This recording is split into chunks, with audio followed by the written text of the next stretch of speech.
कोई क्वेश्चन कभी भी छोड़ना नहीं है में, ठीक है। एकदम टू द पॉइंट सटीक सटीक आंसर्स लिखें। हेलो एवरीवन, आप सभी का हमारे चैनल पे स्वागत है बच्चों। तो बोर्ड एग्जाम आप देने वाले हैं, फरवरी से आपके बोर्ड एग्जाम है। क्लास 10th एंड 12th के बच्चे इस वीडियो को ज़रूर देखें और हर एक विद्यार्थी इस वीडियो को शेयर ज़रूर करें। देखो बेटा, बोर्ड एग्जाम देने वाले कुछ इंपॉर्टेंट बातें होती हैं, अगर हम अब इस्तेमाल करते हैं तो बोर्ड एग्जाम में हमें और अच्छे नंबर मिल पाते हैं, ठीक है। तो वो कौन सी बातें हैं जिनको अगर हम करेंगे तो हमें और अच्छे नंबर एग्जाम में मिल सकते हैं। क्योंकि बीइंग अ टीचर, क्योंकि मैं खुद एक टीचर हूँ, टीचर से पहले मैं एक स्टूडेंट था, ठीक है। और मेरे अच्छे नंबर आने का जो श्रेय है वो एक पढ़ाई तो होती ही होती है, और जो नॉलेज है उसको हम किस तरीके से प्रेजेंट करते हैं ताकि हमें और अच्छा नंबर मिल पाए। और कभी कभी ऐसा होता है कि हमें कोई क्वेश्चन नहीं आता है, फिर भी हम थोड़ा बहुत एफर्ट मार के वो नंबर हम लेके आ सकते हैं। वो क्या तरीके है वो मैं आज के इस वीडियो में रखने वाला हूँ। तो सबसे पहले एग्जाम की जो बात होती है बेटा, वो है बी कॉन्फिडेंट, ठीक है। आपको क्या है, अपने अंदर एक कॉन्फिडेंट बना के रखना है एग्जाम में जैसे ही आप एंट्री मारें। कई बच्चों का मेन मुद्दा होता है ना, जब वो एग्जाम से बहुत ज़्यादा डरते हैं, ठीक है। डरने वाली कोई बात नहीं है। आपने जो पूरा आपका सिलेबस है, जो आपने पूरे साल पढ़ाई की है, सिलेबस से बाहर कुछ नहीं आएगा। जो आपने पढ़ा है वहीं से ही आने वाला है। तो अगर आपने पढ़ाई की है तो डरने की कोई ज़रूरत नहीं है। बी कॉन्फिडेंट, हमेशा एक कॉन्फिडेंट बना के रखना है, ठीक है। और क्वेश्चन को पहले अच्छे से एनालाइज करना है, क्वेश्चन को अच्छे से रीड करो, पूरे पेपर को 1 से 2 बार, और एक स्ट्रेटेजी बनाओ कि मुझे कितने क्वेश्चन आते हैं, कितने नहीं आते हैं, और मुझे किस क्वेश्चन में कितना टाइम देना चाहिए, क्वेश्चन के अकॉर्डिंग, क्वेश्चन के नंबर के अकॉर्डिंग। तो पहली चीज़ तो यह है बी कॉन्फिडेंट। नंबर 2 क्या है बेटा, नंबर 2 आती है आपकी प्रेजेंटेशन, ठीक है। प्रेजेंटेशन सबसे ज़्यादा ज़रूरी है आपके अच्छे नंबर के लिए, ठीक है। ये वाला जो पॉइंट अभी मैं लिख रहा हूँ ये बहुत ज़्यादा ज़रूरी पॉइंट है आपके अच्छे नंबर लाने के लिए। तो प्रेजेंटेशन का मतलब क्या होता है, जैसे ही आप कॉपी में उत्तर लिखने स्टार्ट करोगे ना, तो सबसे पहले आपके एग्जामिनर आपको परख लेता है, ठीक है। आपके एग्जामिनर आपको परख लेगा कि आप कितने पानी में हो। आप जो 3 पन्ने में जो लिखोगे ना, उसी से एग्जामिनर को आइडिया लग जाता है कि ये बच्चा कितने पानी में, इसको कितना आता है। तो और कहते हैं ना, first impression is the last impression. तो वो आपका अच्छा इंप्रेशन पूरे लास्ट तक बना रहे, उसके लिए ज़रूरी क्या है कि आप इन पन्नों में, ठीक है, एकदम टू द पॉइंट सटीक सटीक आंसर्स लिखें। इनमें कोई कटपिट नहीं होनी चाहिए।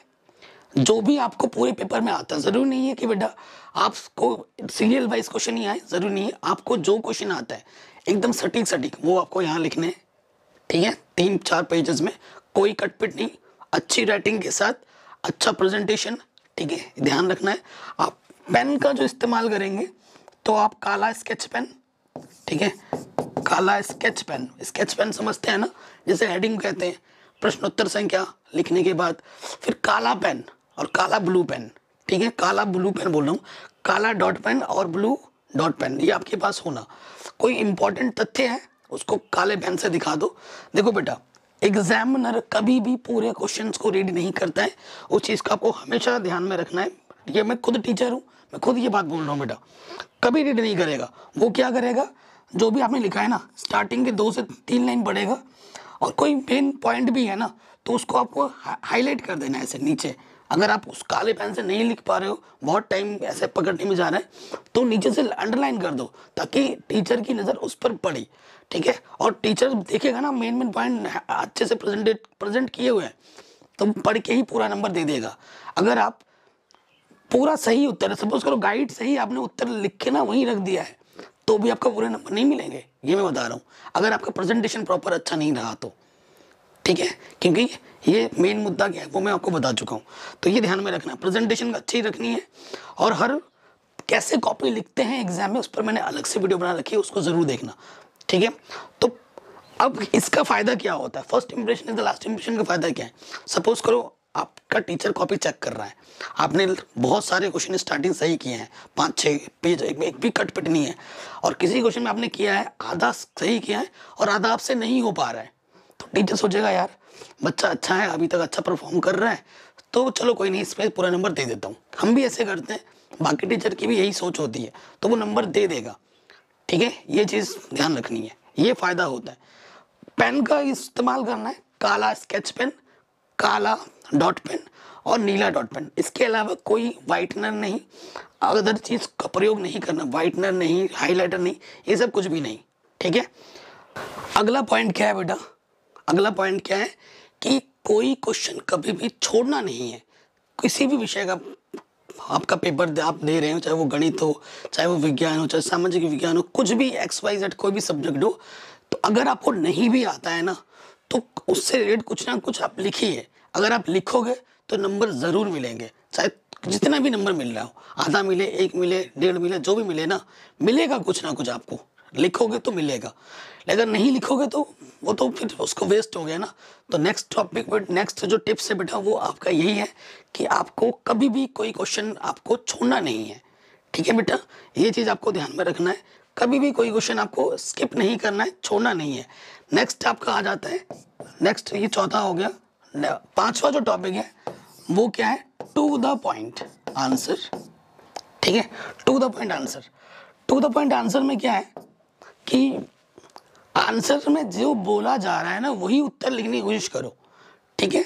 फिलहाल स्टार्टिंग में तो जो क्वेश्चन आपको आते हैं ना वही लिखना है, और टाइम मैनेजमेंट का ध्यान रखना है।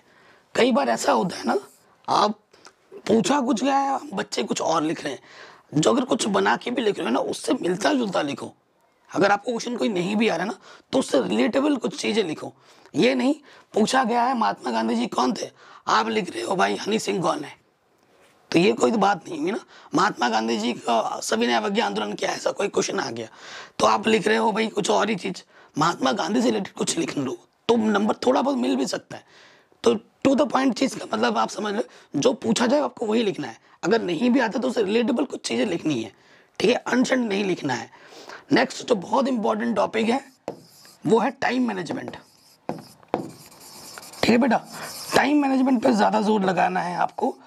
यह देखा गया है बोर्ड एग्जाम में कि बच्चे क्या करते हैं, एग्जामिनर से बाहर आए, अरे भाई पेपर ना बहुत ही आसान था, 5 मिनट मेरे पास और रहते ना, 10 मिनट मेरे पास और रहते, मैं सारा करके आ जाता।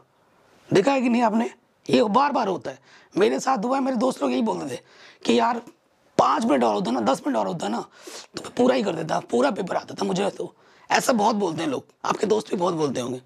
मेरे साथ जिंदगी में टाइम का कभी कोई इश्यू नहीं हुआ है। जितना टाइम का पेपर होता है उससे आधा घंटा पहले पेपर पूरा सॉल्व हो जाता है, एकदम मक्खन की तरह, ठीक है ना। मेरे जीवन में मुझे टाइम की कभी नहीं पड़ी। जब मैं MSc में था ना, मैथ का पेपर 3 घंटे का होता है, मेरा 1 घंटे 5 मिनट में पूरा पेपर सॉल्व हो जाता, पूरा पेपर सॉल्व हो जाता, करके बैठा रहता था और जमा करके चला आता था घर। और सब मेरी तरफ देखते थे ऐसे, क्या क्या कर रहे हैं। पढ़ने वालों बच्चों के लिए, उनके लिए कभी टाइम की कमी नहीं होती है। अगर आप पढ़ाई कर रहे हैं तो हमेशा पढ़ाई के साथ साथ लिखने की भी प्रैक्टिस करें, ये बहुत ज़्यादा ज़रूरी है, ठीक है, बहुत ज़्यादा ज़रूरी है। और बेटा एग्जाम में जैसे ही जाओ, और एक टिप्स क्या है, हम क्या सोचते हैं भाई एग्जाम देने जा रहा हूँ मैं, बोर्ड एग्जाम में महंगे महंगे पेन खरीदूंगा, और महंगे पेन खरीद तो लेते 50 रुपये 100 रुपये वाले, और उसे लेके जाते हैं नए नए पेन को, और जब हम लिखते हैं तो हमारी फ्लो नहीं बन पाती अच्छी, अटकता है पेन, एकदम पेन की ग्रिप अच्छी नहीं बन पाती है। आपको वही पेन लेके जाना है, भले ही 2 रुपये का पेन क्यों ना हो, आपको पेन वही लेके जाना है जिससे आप लगातार पूरे साल भर लिख रहे हैं, जिसमें आपकी ग्रिप अच्छी बनती है, उसमें आपका फ्लो अच्छा बनता है, आपकी राइटिंग अच्छी बनती है, स्मूथ रहती है। कम से कम बंच ऑफ पेन्स खरीद लेना सेम ब्रांड की, ये नहीं कि 10 पेन खरीद रहे हो 10 अलग अलग ब्रांड की, नहीं, एक ही पेन खरीदना है, एक ही ब्रांड का 10 पेन खरीदना है, और उन 10 के 10 पेन को थोड़ा थोड़ा लिखना भी है, ताकि उसकी इंक की फ्लो अच्छी हो जाए, वो चलने में स्मूथ चले, आपका फ्लो अच्छा बने, आपकी राइटिंग निखर के आए, तो आपको एग्जाम में जो इरिटेशन फील होती है वो ना हो पाए। कई बच्चे एग्जाम में लिखते हैं ऐसे ऐसे करते हैं, अरे बाप रे ऐसा दर्द हो रहा है हाथ में, तो ये कब होता है, बच्चे पढ़ते हैं लिखते नहीं है। जब भी पढ़ाई करो लिखते हुए पढ़ाई करो, नहीं तो एग्जाम में जाके पछताओगे, खाली ऐसे ऐसे करोगे हाथ, है ना, 2 लाइन लिखोगे ऐसे ऐसे करोगे और फिर पेपर ही पूरा छूट जाएगा। तो स्पीड बनाओ, टाइम मैनेजमेंट बनाओ, एक मॉडल पेपर सॉल्व करो, देखो कि मुझे किस सेक्शन में कितना दिक्कत हो रहा है, किस सेक्शन में मुझे कितना टाइम देना चाहिए। कई बार ऐसा होता है, किसी बच्चे को एक क्वेश्चन नहीं आता है तो उसमें वो 2 लाइन लिखेगा, है ना, और किसी क्वेश्चन को जैसे 2 नंबर का क्वेश्चन है, 3 नंबर का क्वेश्चन है, लिखना है उसे 5-6 लाइन, उसे आता है उस क्वेश्चन को बड़ा अच्छा, वो लिख देगा 2-2.5 पन्ने। भाई 2-2.5 पन्ने लिखो या 10 पेज लिखो, मिलने तुम्हें 2 ही नंबर है, तो जितना पूछा जाए उतना लिखो, ठीक है, टाइम को देखो, टाइम को देखो और उसके साथ साथ उसके नंबर देखो क्वेश्चन की कि भाई कितने नंबर का है, और उसके साथ साथ उसी हिसाब से उतने शब्दों में लिखना है। ठीक है, ये चीज़ बहुत ज़्यादा ज़रूरी है। ये चीज़ बच्चे बहुत ज़्यादा एक्साइटेड में ये कर देते हैं, ये चीज़ नहीं करना है। ठीक है, ये मेन मोटा मोटा हिस्सा है। ठीक है, और एक चीज़ बच्चों, जब जैसे सेक्शन अ कर रहे हो आप, एक सेक्शन ब कर रहे हो आप, सेक्शन ब में सपोज करो खंड ब आप स्टार्ट कर रहे हो। ठीक है, खंड ब में है 10 प्रश्न। ठीक है, उनमें से आपको 6 प्रश्न आते हैं। तो अगर आपने खंड ब लिखा है तो खंड ब के 10 प्रश्न करने हैं, आपको 6 प्रश्न ही आते हैं। तो जो खंड आप लिख रहे हैं उस खंड के सारे क्वेश्चन वहीं पे कर दो। कई बार क्या होता है, बच्चे पेज छोड़ देते हैं कि भाई 2 पन्ने छोड़ देता हूँ, बाद में करूंगा मैं, है ना, बाद में मैं करूंगा। भाई तुम्हें जब अभी दिमाग में नहीं आ रहा है तो बाद में कहाँ से आ जाएगा। और कई बार ऐसा भी होता है 2 पन्ने हम छोड़ तो देते हैं, लेकिन 2 पन्ने छोड़ने की वजह से अगर छोड़ भी रहे हो तो उसे पीटी होकर के काट दो, प्लीज टर्न ओवर लिख दो। कई बार एग्जाम लिखते हैं 2 पन्ने छूटे पड़े, वो आगे चेक भी नहीं करता, भले ही पूरी कॉपी पड़ी हुई लिखी हुई है, सोचते हैं बाबा ने आगे कुछ किया नहीं होगा। तो ये गलती नहीं करना, पेज मत छोड़ो, जो आता है पहले वो कर लो। अगर बाद में सपोज करो तुमने यहाँ 6 क्वेश्चन कर दिए, तुम्हें बाद में एक क्वेश्चन ध्यान में आ गया, 7वां क्वेश्चन, ठीक है, एग्जाम के एंड में, कोई बात नहीं, यहाँ जाके फिर से लिख देना खंड ब क्वेश्चन नंबर 7वां का प्रश्न उत्तर संख्या 7, ऐसे लिख के फिर वो सॉल्व कर दो। लेकिन पहले कोशिश क्या करनी है, पन्ने वन्ने नहीं छोड़ने हैं, ये ध्यान रखना, पन्ने वन्ने नहीं छोड़ने हैं। जितना आता है, जो खंड के जितने आ रहे सारे निपटाओ वहीं पर, फिर आगे बढ़ो, फिर दूसरे खंड पे जाओ, फिर सारे उस क्वेश्चन को निपटाओ। अगर कोई क्वेश्चन बाद में ध्यान आता है तो वो बाद में वो खंड लिख के वो प्रश्न लगा के हल कर दो। पन्ने वन्ने छोड़ने की अभी जरूरत नहीं है, ये गलती बहुत बच्चे करते हैं, ये चीज़ नहीं होनी चाहिए।